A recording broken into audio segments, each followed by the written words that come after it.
amigos telespectadores da Rede Vida de Televisão e do programa Páginas Difíceis da Bíblia.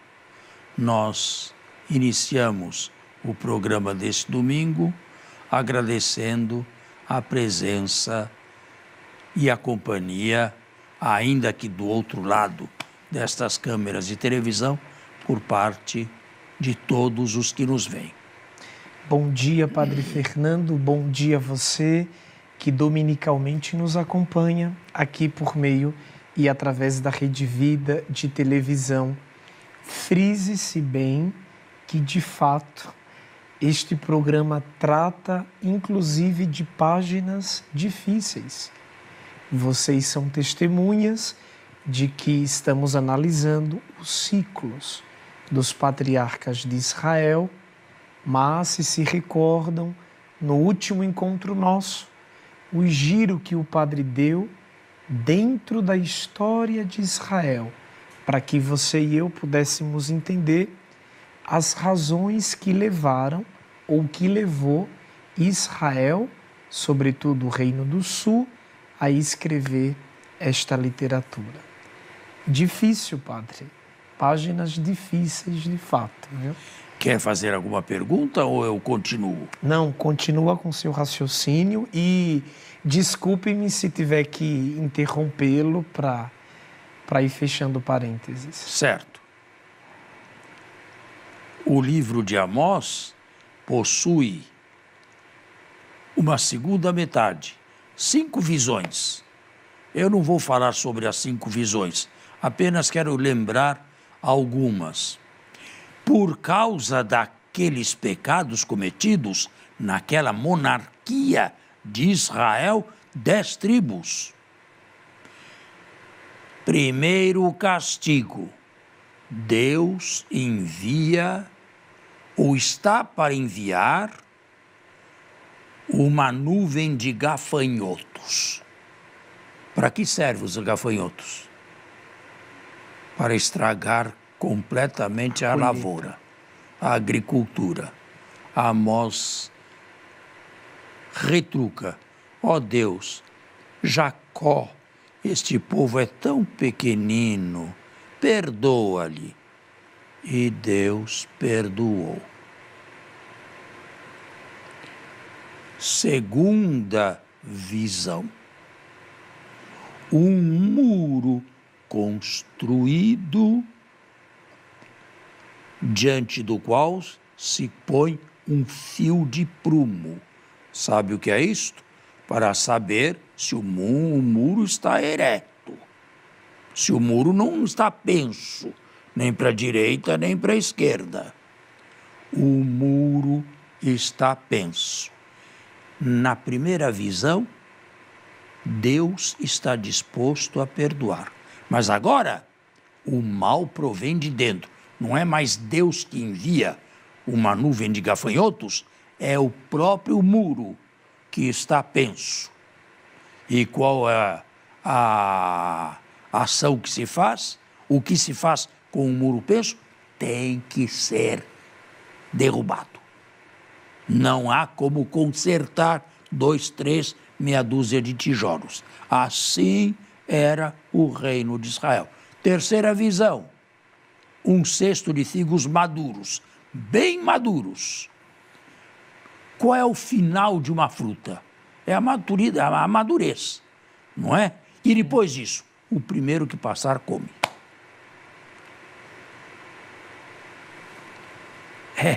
O primeiro que passar, a Síria. Vem ainda uma outra visão, um terremoto. E é o que vai acontecer, eu me antecipei, em 722. Foram um número considerável de israelitas deportados para a Assíria. E Israel foi varrido do mapa. Nunca mais passou a existir, até os dias de hoje. 10 tribos de 12. Padre, Amós foi o último dos profetas da era pré-exílica? Ou não dá para... No Reino do Norte, ele foi mais ou menos contemporâneo de Oséias. Ah, sim. Acabaram. De 12 tribos, o reino inteirinho de 10 desabou, como um muro que desaba. Mas atenção, nem todos os membros destas 10 tribos que compunham o Reino do Norte foram levados para a Síria, se supõe. Ficaram os pobres, Amhaaretz. Quem que é pobre? Fazer o que com um pobre? E estes, qual o destino deles? Ficaram lá cultivando as terras, que agora deixaram de ser reino de Israel e passaram a ser província assíria. Mas alguém será que desceu ao sul, corrido? Nesta época, muitos desceram ao sul. E Jerusalém, nos tempos do rei Ezequias, se inchou de nortistas e sulistas, nortistas refugiados. Concomitante a esse terremoto que passou no Reino do Norte, o Reino do Sul tinha como rei Ezequias na época? Um deles, um da lista, Ezequias. Foi com Ezequias que encheu e se deu aquilo que eu chamo pan-israelismo, todos juntos. Foi a partir daí que nasceram tradições de duas monarquias juntas. Quando nós estávamos juntos sob Davi, tudo ia bem. Ah, mas não queira me dizer que também a época de ouro de Davi, de Salomão, não. foi reconstruída. Não. A época de ouro, totalmente reconstruída, porque era um reino muito pequeno e muito insignificante. Davi existiu, mas não, e Salomão também, mas não esse que nos conta aqui. A grandeza vai além de toda a imaginação. O templo de Salomão... Então, aquela construção incalculável de Salomão, os feitos inimagináveis do pequeno grande Davi, isso tudo foi um acréscimo posterior que foi retroprojetado na história? Propaganda. Propaganda do povo judeu, que começaram a elevar personagens históricos. Porém, não cheguei lá ainda. Isso numa pequena literatura bíblica não estreita o texto como tal? Estreita bastante. Israel é do tamanhinho de Sergipe. E depois que 10 norte, estado, e depois que 10 tribos foram embora, o que sobrou? Sim. Sobrou Jerusalém aos redores, do sul. A minha pergunta é: a literatura bíblica não perde em credibilidade, sobretudo existencial, quando você se dá conta dessas conclusões logísticas na história? Se você levar em conta a explicação que eu estou dando, não. Porque o texto não é nem unicamente, nem principalmente histórico. É um texto religioso. Ninguém escreveu isto aqui devido a consultas a arquivos históricos. Ninguém. Agora, continuemos. Ficou em vida ainda quem? Judá. Que teve como primeiro rei Davi. Não ponho em dúvida, não. Só ponho em dúvida a grandeza, né? Que dominava desde Damasco até o Egito. Não. Porque pela tradição, né, sobretudo que sempre se fala, é o grande monge, é o contribuidor e o autor dos salmos. Tudo isto é uma elevação, uma exaltação, digamos, religiosa. Mas não é uma mentira, é uma exaltação. O gênero não é um gênero estritamente histórico. E ninguém podia escrever história com os nossos cânones naquele tempo, porque não havia instrumental. Sim. Não havia instrumental. Ficou apenas o reino de Judá. E qual foi o fim desse reino? Também foi tomado, né? Mas depois foi tomado em 500. Lembra-se por quem? Pela Babilônia. Pelo Império Neobabilônico ou Caldeu. Sim. Em 587. 500. Essa foi a segunda e última deportação de judeus do reino de Judá. A primeira foi em 598. Também a mesma coisa. E profetas do quilate de Jeremias chegavam a duvidar que houvesse um homem justo em Jerusalém, andando pelas ruas da cidade. Isso já no sul. No sul. Deveria ser tomado também. Jeremias faz parte da primeira tomada ou da segunda? Jeremias, antes da primeira tomada, Já. era um profeta de consolação dos israelitas que ficaram no Reino do Norte. Quando morreu o rei Josias, em 609 a.C., Jeremias veio para o sul, não mais como um profeta de consolação, mas sim como um profeta de condenação. Tudo aqui deve terminar também. E tudo terminou em 587. Temos que fazer um intervalo e voltamos.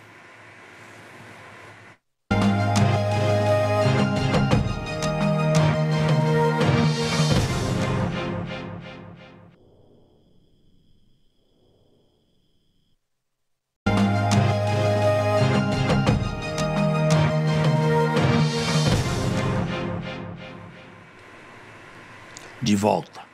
Padre, de certo, o telespectador pode se questionar. Se não nos falha a memória, no primeiro programa,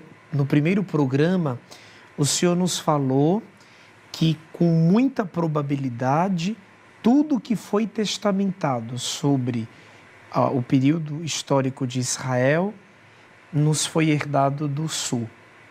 Enquanto que o norte se destacou nas grandes construções e foi destruído depois. O sul se preocupou em escrever. Mas escrever naquela época também não supunha gasto, investimento? Mas no século VII, o século VIII a.C., já havia a escritura em Israel. O século VIII, 740, 700, já havia. Então pode-se ponderar... E ela estava disseminada. Podemos ponderar que o sul não era tão pobre assim. Não, era mais pobre que o norte. Sempre viveu à sombra do norte. Sempre viveu. Só que superou, durante mais ou menos uns 150 anos, a existência do norte. O norte foi mais depressa destruído que o sul. Então agora o contexto é: o norte já não existe mais. E o sul também não. E o sul também acabou de ser destruído. Acabou o povo de Deus. E agora? É nesse contexto histórico que se fala do resto fidedigno de Sião ou não? Não, não. Do resto que sobrou de Sião? Entraram os que foram para o exílio, hein? Porque muitos morreram, outros foram vendidos como escravos. Judeus, estou falando do reino de Judá, em 587. E outros acabaram em masmorras, em prisões de Babilônia, e um pequeno grupo teve uma sorte melhor, uma espécie de liberdade vigiada. Mas isso muito tempo depois, ainda vivendo no próprio território? Ainda vivendo em Babilônia. Em Babilônia. Para onde tinham sido deportados. Alguém conseguiu reconstruir a sua própria vida em Babilônia, crescer economicamente? Tudo, exatamente. Os que tiveram mais sorte. Os que tiveram mais sorte. Os outros... Mas era um grupinho insignificante. Mas esse grupinho não queria, estava numa crise de fé tremenda e não queria desaparecer da história. Era preciso urgentemente descrever o seu passado. Ainda que um passado imaginário e um passado retroprojetado para longe. Mas era preciso escrever o passado. Porque um povo sem história, um povo sem passado, é um povo sem memória. Muito bem. Pergunta: nesse contexto histórico atual de exílio, de destruição, de desolação, aqueles que estavam na Babilônia tinham acesso a alguma coisa escrita da Escritura? Não. Não. Nada. E já existia, escrituristicamente falando, algum pedacinho da Torá ou não? Nada. Começaram então as tradições sacerdotais, por exemplo. Aqui nesse contexto? Ou seja, quase... No Egito, em Babilônia. O primeiro do capítulo do livro do Gênesis foi escrito lá. Então, em meio a esse terremoto e a essa catástrofe toda, nasceu Era a preciso, Escritura. para sobreviverem, terem um passado, como os outros povos todos, e até os conquistadores, tinham o seu passado legendário. Era preciso que eles também o reconstruíssem. E aí começam as tradições que mais tarde vão confluir no Pentateuco, no livro do Gênesis e nos ciclos patriarcais. Mais tarde começam as primeiras tradições sacerdotais que, quando terminou o exílio em 539, ou melhor, em 520, com Dario I, da Pérsia, uma nova superpotência, os judeus puderam voltar a Jerusalém e reconstruir a cidade e o templo. Mas trouxeram essas tradições, em parte escritas e em parte ainda imaginadas. São 4 as tradições? A sacerdotal, a javista... Não, a mais importante é a sacerdotal. O antigo javista, eu hoje chamo as tradições não sacerdotais, porque nem todo o povo era sacerdote. Sim. Claro. E ela é anterior à tradição sacerdotal? Ela é, acho que, posterior. Posterior. Ele acho que é posterior. Mas não nasceu na Babilônia? Ou não se sabe ao certo? Ela se criou, se fez em Judá, no exílio, na volta dos exilados. Dos exilados. Agora, quando voltaram, encontraram o quê? Só desastre, só ruínas. O segundo Isaías havia cantado o retorno de uma maneira magnífica no livro que temos. Isaías, capítulos 40 a 55. Pois é, mas a realidade foi essa. Voltaram, só que não tinham absolutamente nada e não tinham meios também de reconstrução. A coroa da Pérsia prometeu uma ajuda, mas esta ajuda financeira nunca saiu das boas intenções. Mas aqueles que voltaram, porque a Pérsia derrubou a Babilônia, né? Então, quando Dario editou aquela promulgação, que está no capítulo 8 do Neemias, é isso? Sim.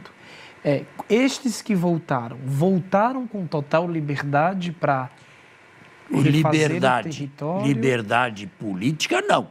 Não? O território não era mais deles. Pagamento de tributo. Tinham que pagar tributo, mas pelo menos podiam viver de acordo com as suas tradições e no local que eles eram, que devia hospedá-los. Mas aí é que está. Voltando a este território que tinha sofrido um terremoto profundo, como terremoto, é que... modo de dizer, né? 587. Não tinha templo. Estava queimado, destruído tudo. Tudo acabado. E agora, como recomeçar? E agora, em primeiro lugar, como começar? Já leu o livro do profeta Ageu? Não. Ler não. Primeiro lugar, Ele é considerado menor para... todos eles, Amós também, Sim, mas são bonitos. sim. Primeiro lugar, tinham que lutar, porque os vizinhos, os países vizinhos, não queriam que Jerusalém fosse reconstruída. Não queriam. Deixa tudo como está. Em segundo lugar, os samaritanos, que eram os antigos israelitas, mas já de segunda, terceira, quarta geração, também não queriam. Os filhos da Samaria que ficaram... E os judeus? E os judeus que nunca foram para a Babilônia, judeus que permaneceram em Judá, os pobres, também parece que tinham outra visão. Ah, aqui surge uma pergunta. Destes todos, quem são, afinal de contas, os povos da terra? Aqueles Que ficaram. que ficaram, mas os da Samaria ou em Judá? Não, em Judá. Em Judá, Samaria não foi, já tinha sido destruída. Estava lá um grupinho lá de Clãzinho ali. sobreviventes. Então, os povos da terra na teoria Agora clássica, eram os judeus, que nunca foram para os a filhos Babilônia. de Judá que nunca foram É. para... E aqueles que foram não poderiam levantar a mão e dizer, mas eu fui porque fui obrigado aí. E foi o que aconteceu. Voltaram e queriam a posse, a reintegração da posse dos bens que tinham, da casa para morar. E os que ficaram lá e nunca foram para a Babilônia, disseram, não, a casa é nossa. E agora? E agora, luta. E agora, luta intestina. Guerra civil. Para ver como as coisas ficariam. E com relação ao Pentateuco, entraram diversas correntes. Os que vieram do exílio, os que não vieram do exílio e, de certa maneira, os samaritanos também. Mas cada um queria puxar a coisa para si. Se temos um relato da criação feito em Babilônia, os que nunca deixaram Judá disseram, nós também temos um outro relato da criação, que não tem nada a ver com Babilônia e com as águas de Babilônia. Então temos dois relatos da criação. O primeiro feito no cenário babilônico. Ou seja, o Pentateuco, o livro do Gênesis, é um livro de compromisso entre diversos grupos. E como um livro de compromisso, ele é essencialmente inacabado. Mas também está terminado o nosso... Que pena, não? Que pena. O nosso curso aqui. Temos que encerrar e, se Deus quiser, voltamos na próxima semana. Muito obrigado. A você e a sua família, um abençoado domingo. Até o próximo domingo, quando nos veremos aqui no Páginas Difíceis da Bíblia.